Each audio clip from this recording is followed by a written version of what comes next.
or they take it as pressure that they need to sort of have to maintain a certain body shape or size. But for me, fitness, most sane thing that gives me an adrenaline boost right before my day kicks in, and it's the most important thing to me actually in the day, so I can't miss my workout. I'm little so obsessive that sometimes if I'm doing a 5 a.m. shoot, I'll wake up at 4 o'clock and I'll work out because it's my sanity. I love to, yeah, it gives me energy. Otherwise, I just have to keep caffeinating myself and be like, have 3 cups of coffee, which I try to avoid. So yeah, like I said, fitness to me is a way of life. I mean, the moment you said you wake up at 4 a.m. to go to the gym before a 5 No, a.m. it depends, if I'm shooting. So I need to work out right before I shoot. Okay. I need to start my day. That's the first thing I do. I wake up and I work out, and then I keep the day on, So I feel that if I'm a very grumpy person, I'm not. I just feel your body is so used to, because I was into sports as a kid and a very active kid. Your body is used to feeling that adrenaline or serotonin or whatever, the happy hormones that are released when you work out. So when you do that, you feel something is amiss. Yeah. And my own feel good factor, I need to. So I always joke, I'm like, give me a gym, give me good food, and I'm the happiest person. I don't need anything else. Otherwise I'm a very, very, very grumpy person. Yeah. No, but I think what you said about this being an obsession, I think it's the best kind of obsession you can have amongst everything that's out there. But since you mentioned that, if someone gives you a gym, good food, then you're set. So coming to that point, right, when it comes to nutrition, I feel like everyone has an opinion about nutrition, because we've been, so all of us have been eating since we were born. And plus there is so much information, misinformation on the internet, right? So I'm very curious to understand, how has it been maneuvering through this for you? And just, learn more about your nutrition journey. What kind of foods do you enjoy? So, I'll be honest that when I began, even I had very limited knowledge. And when you're new, before my professional journey began, it was only about doing some form of sport and not really knowing, what is nutritional for your body. But once I got into acting, once I got into a certain physical shape that I want to maintain, I started reading up more. So there are a lot of fads, right? Don't eat yolk. That used to be the thing back in the day. Yeah. Fats will make you fat. People said keto, then people said low carb.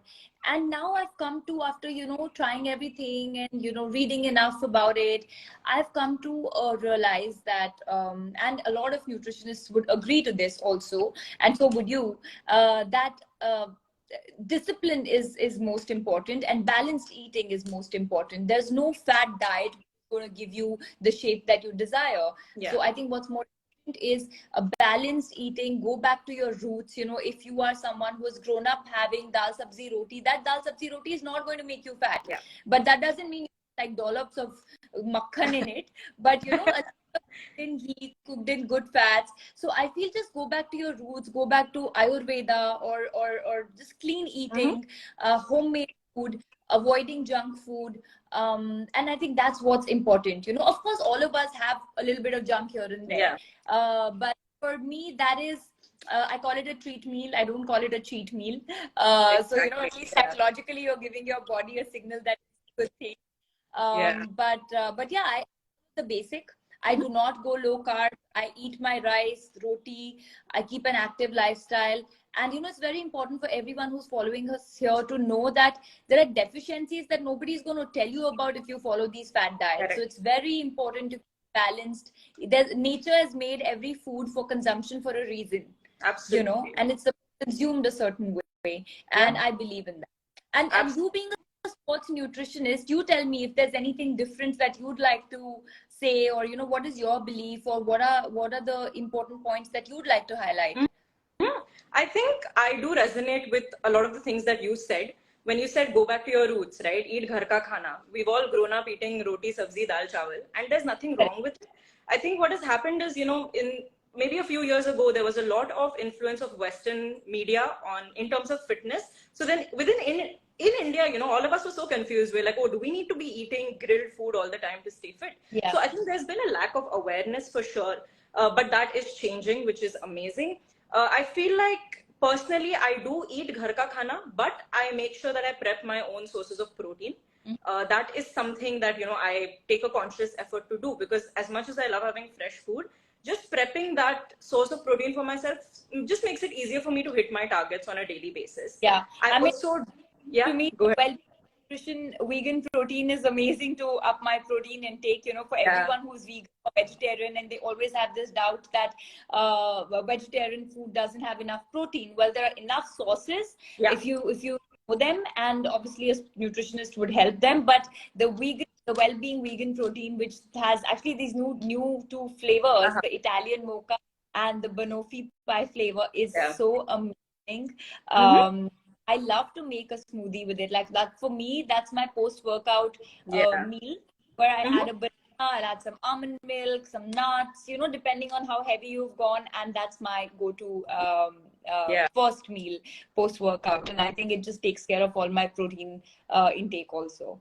Absolutely. I think you also mentioned a very important point. So when it comes to supplements, sometimes people are a little hesitant to dive into that world, but for everyone who's watching, I just want you to know that a supplement is exactly what it says it is. It supplements an already healthy diet. So in a situation where, you're busy and you're not able to hit your protein goals through food, this is where a supplement like the vegan protein by Wellbeing Nutrition comes in handy, because it's so easy to just, make a smoothie and take it, and on the go, you are able to hit your protein goals. So I feel like as a nutritionist, I'd also... Another thing. I also like to add that it's not whether your food is sufficient or not, but the way of life that we were living about 100 years back or now is very different. The antioxidant level in our food is really low. The kind of food that we're consuming, we don't know where it's coming from. We don't know where the vegetables are coming from, how clean our resources of food is, origin of food is. There's just so much contamination everywhere, the air we breathe, the pollution. So all of that leads to the free radicals in your body. And I just feel it's so important to hence supplement your body. So it's not about, even if you're eating right, but you don't know how right is that right, how it was grown, what kind of water or nutrition that food has, which is why people many more deficiencies today, and the importance of supplements has come in, because that as long as you don't know your source, at least try to keep your body supplemented. Yeah, for sure. And also, I think another common myth that we see going around is you don't need protein on the days you aren't working out, which is absolutely not true. It's like it's the biggest myth. There's so many myths that I could just keep breaking all the time. Your muscle is the same. Your body has a certain muscle mass. Its protein is meal for those muscles. And if you're not working out a certain day, it's fine, but your muscles and repair and just for the building blocks to remain the way they are. That's the biggest myth that people have. Well, there's so many. Don't eat carbs at night. Well, carbs are like good carbs.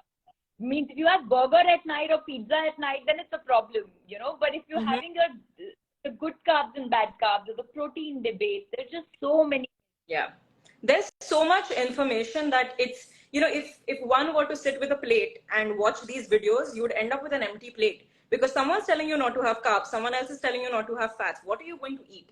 So in these situations, it's very important to stick to what we have been eating. Every food has a place in your diet. Absolutely. Something it's also genetic, right? You see the regions now in south of India, if idli and dosa is a staple, there's a reason why that genetic can digest idli and dosa. And actually on WHO, it's one of the most healthiest foods,